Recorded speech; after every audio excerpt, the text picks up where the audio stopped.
long as the parents are alive, serve them, do service to them on a daily basis. Even after their demise, remember them once in a year and do some charity on that day in their name, just to commemorate their, just to celebrate their memory. That is considered as a duty. In all cultures it is there. No culture is free from this duty. The form of celebration may be different. The form of worship may be different. In all religions, all cultures, it is there. Same way in Hinduism. And it is given the status of a duty, must do activity. It is not like a kamya karma, which is optional. You need not do. Kamya karma, you need not do. You, in fact, you are advised not to do. But if you are so much in the grip of kamana, then go and do it. That is not so in the case of Pitru karma. It is not a kamya karma, it is a naimittika karma. It must be done duty. Like that, it is given that status by the smrutikaras. That a very exalted status is given. So you may not do the kamya karmas, but don't give up this Pitru Shraddha as long as you are a family person, a grahastha.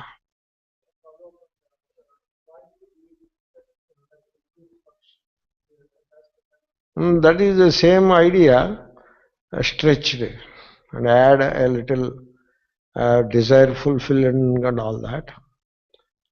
So for getting children, offspring, this, that.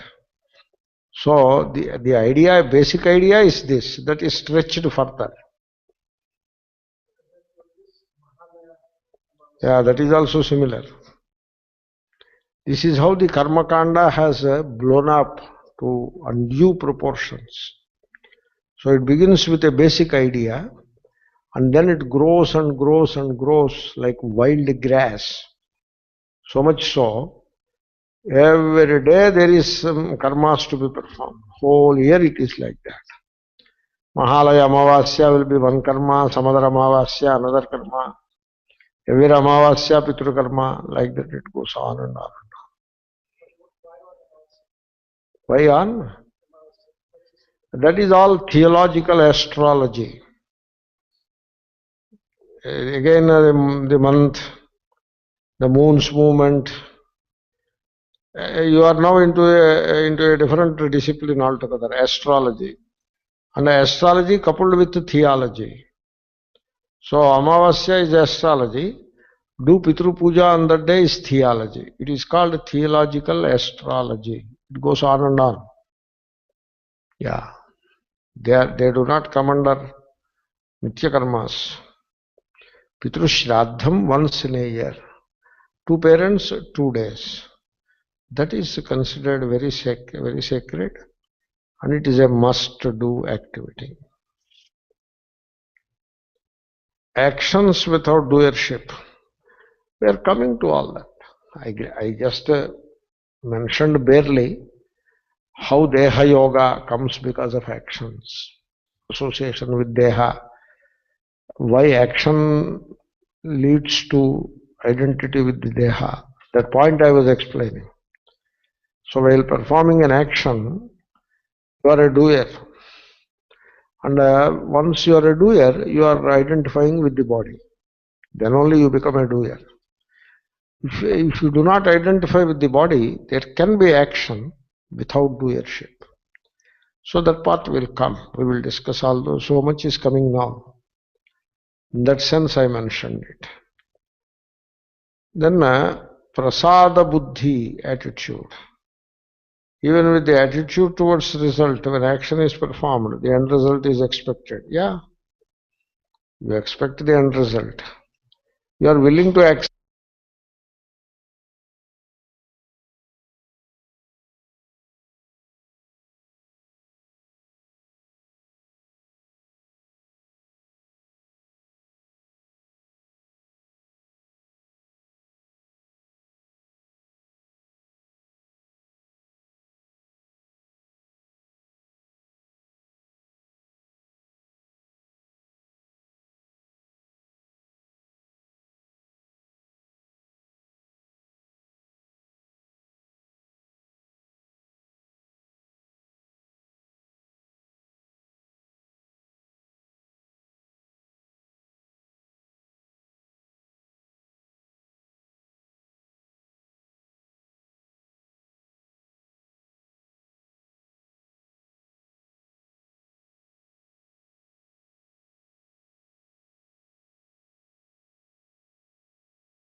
If it may not, it will not.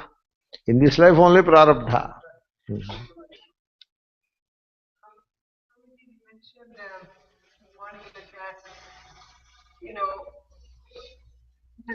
all this karma doing actions like creating Punya Papa, even they themselves become a bondage. Both are bondage. Right. So That is how people are. right. Now you said the real goal is to know the Brahman. Or that is the ultimate goal that we need. In order to even go to that next level, why some people are only exposed to this teaching and the rest of the population is probably still in that, accumulating punya papa phase. You still have to have punya to kind of go into that to have exposure to this teaching. There is no rest of the population. There is you and there is me and there is a student. Why then only some people kind of expand and not No. Suppose I am sick with an infection. I go to the doctor and he gives a pill and I take it. It is nothing to do with the rest of the population. That argument doesn't hold water. There is no other. If you don't know, there are all others. Once you know, there is no other. When you do not know, you have a question. When you know, you don't even have a question. So, you see, suppose I have stomach pain. So I go to a doctor. He will give a pill and I take it. What about the rest of the population? That is not the point. Don't look at it like that.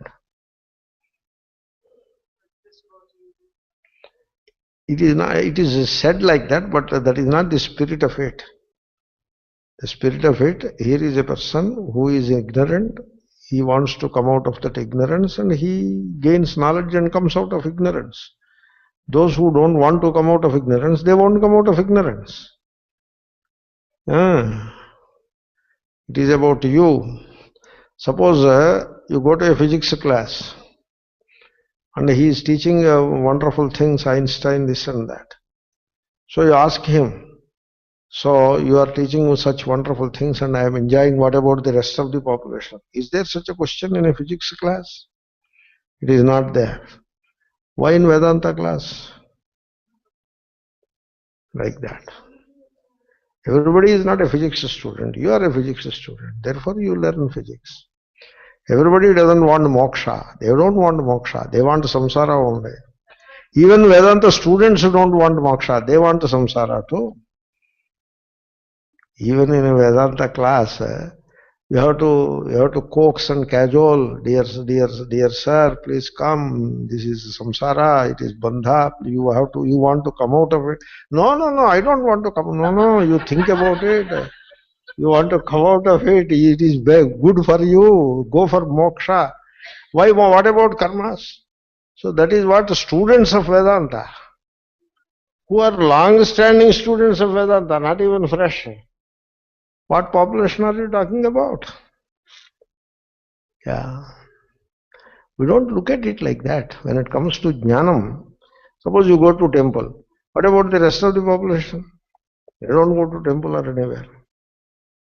They all go to hotels and malls only. It is not about rest of the population. In knowledge or in getting cure, it is the sick person who wants cure, and it is the ignorant person who wants knowledge. Only that way. And I tell you, when you acquire knowledge, you will be doing greatest service to the rest of the population. Like the amount of service that Bhagavan Ramana Maharshi has done to the world of aspirants. Can you measure it? He was a realized soul. He sat there. And a huge population, generations after generation, huge population got inspired by him. So it happens like that. So even in such a context, the first priority is you get the knowledge. That is how it is. The rest of the population issue will come later. It is like in the flight when you are going, they give a demonstration of safety measures. They say when the pressure inside the cabin pressure falls down, immediately oxygen masks will fall. And you hold this oxygen mask to your nose and tighten it like that. And then they advise, first you put on your mask, then only you help the child by your side. First you have to put on the mask, and then only, even if the next seat is occupied by a child, a small child, you should not put the mask to the child first. You have to put the mask to yourself first. You know why? If you try to put the mask to the child first, you will lose consciousness. You cannot do the job. And the child will lose consciousness and you will lose consciousness. On the other hand, you put the mask first, then you remain active and breathing happily. Then you will have the energy to put the mask to the child. Even if it is delayed by 10-15 seconds, nothing will happen, the child will revive. Therefore, you will be happy and the child will be happy. But if you become sentimental about it and put the mask first to the child, even before you can finish the job, you are unconscious. Ajnana is also like that. First you come out of the ajnana, then we will think of the universe. Suppose you remain in ajnana and you want the universe also to become interested in Vedanta, they will not be inspired even. When I remain in ignorance and I want to inspire other people for Vedanta, they won't be inspired even. It is like a glutton giving the lecture on healthy eating. It will not inspire anybody. Therefore, anyway, all arguments come to the same point. First you, then we will see about the rest of the population. In fact, there is no rest of the population. You are imagining. Yeah. Okay. Now, after studying Vedanta, a very small section of people really come for Vedanta. Yeah. So it's very rare to have the right student, more rare to have the right teacher. But sometimes it takes many births to go from Karma Yogi to Jnana Yogi to Nirvana. So these students. It will not be many births, it will only be one more birth. So people who come for Vedanta. Oh, yeah. If they understand Karma Yoga, first they have to understand Karma Yoga. They should stop believing that they know Karma Yoga. Okay? So that removes some cobwebs. I know Karma Yoga, you don't know Karma Yoga. First you know Karma Yoga. Don't say I know Karma Yoga. First you know Karma Yoga. Then practice it. There is a thing called practice. Don't say there is no practice. There is practice. So abhyasena cha count.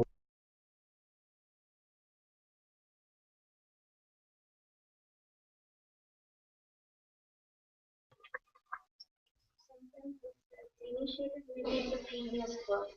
Then in this birth you get liberated. Only one birth delay. That is the suppose we start Karma Yoga and we fail to reach the goal. Then more births will come. No, not more births will come. Only one more birth.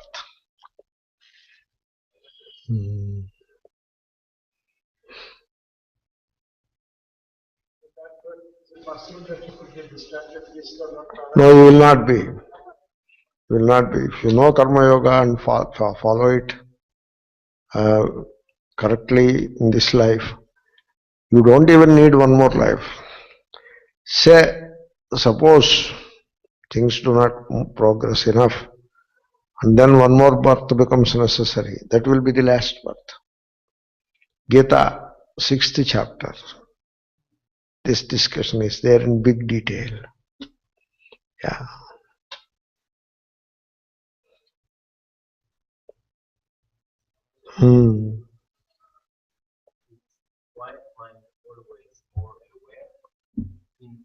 Yeah. When you are aware, the mind is quiet.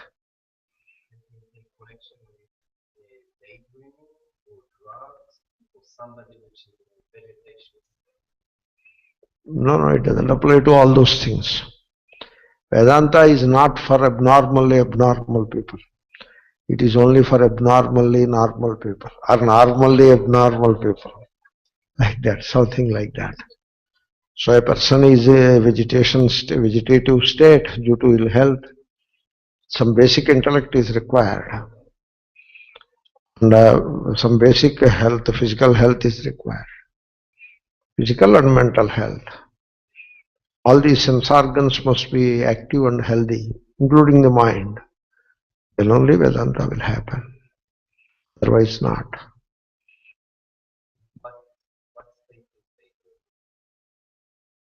You say again? Daydreaming is an expression. We sit and the mind wanders. That is called daydreaming. I mean, in a particular context, like you are imagining the future. Naturally, you are lost in your thoughts.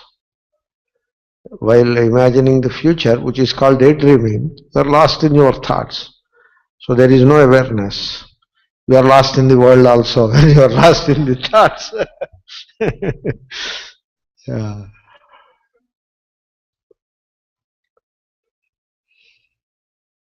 To function in, function in your day-to-day life, you need thoughts. Yeah, you need thoughts. I'm not saying you kill the thought process. Suppose you are walking alone, you don't need thoughts. And that is a distraction, you are wasting your energy. You don't need thoughts while walking. So that is how, you are sitting and meditating. Thought is an obstacle. And you are reading something and mind wanders. You are in a class. You don't need thought then. You need openness of mind. So like that, in those contexts. From here in another 10 minutes I will get up and walk to the room. You also will go to your room. There you need thought. Without thought, how can you go to the room? Thought should serve you. You should not serve the thought.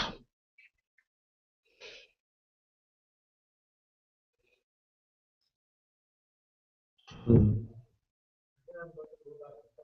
Hmm.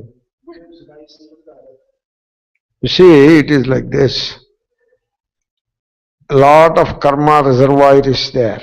By the time the person is no more, he died. A lot of karmas are there. All karmas are now waiting there. Sanchita is Sanchita, Prarabdha is over because he is dead. But all Agami etc. has become Sanchita. A lot of karmas are there. All of them are not mature. Some of them are mature, ready to give a birth. They are called Prarabdha. Maturity happens, a karma becomes mature, like a fruit.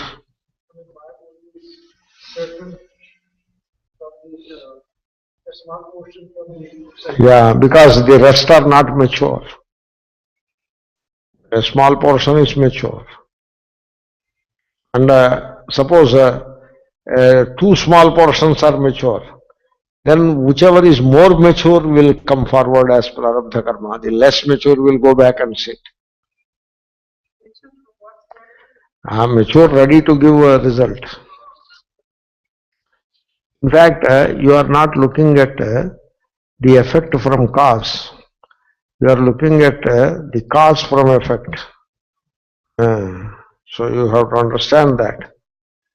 They are saying not because these are mature, they have given this birth. That is not the mechanism. The mechanism is the birth has come because of some karmas, therefore they must have matured. That is the backward integration. You are putting it in the forward direction. You got the point? So we say, this Janma needs the fructification of a few karmas. So a few karmas must have matured. From the effect you are going back to the cause. You are not starting with the cause because you don't know anything about the cause. You are just working backward working in the cause. That's why don't go on speculating about it. Just it's a model to explain a few things.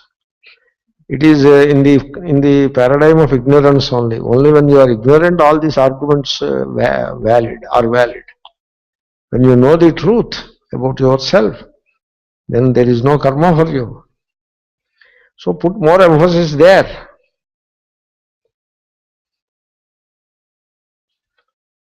Swamiji, when one dies, Sukshma Sarira, so if you just look at it, I hope I'm asking this right. In the grand scheme of things, I mean, there's a physical body and then there's a Sukshma Sarira. Until it takes birth in the next time, in what form will it take? You have to speculate again. It will be Sukshma Sarira form only. Yeah. Before this birth and next birth, the transit, that will be Sukshma Sarira only, no physical body, Yeah, in transit it remains a subtle body.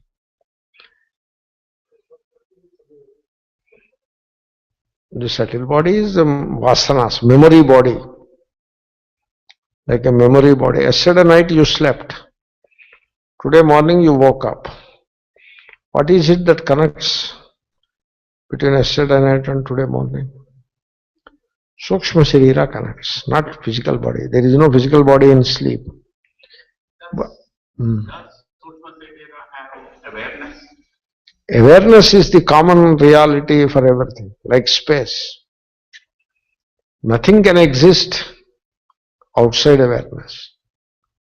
All exists in awareness only. Like space. What about outside space? There is no outside space. Outside is also in space only. So that means it just stays in this physical universe. I mean, anything physical that you can see and tangible. So that means it's possible that it's a Sukshma Sarira here too. Not like that. Some form it exists. No. It leaves this body and goes to another body. On the transit. Not around us. Because that leads to some superstitions unnecessarily. Swamiji, what one is, let's say it become ghost, creators, unhappy souls. What is that thought? You say, we are the ghosts.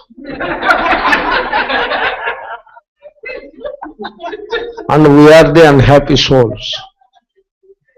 And Jagat is the Shmashana, cremation ground. And God is the Rudra. Really?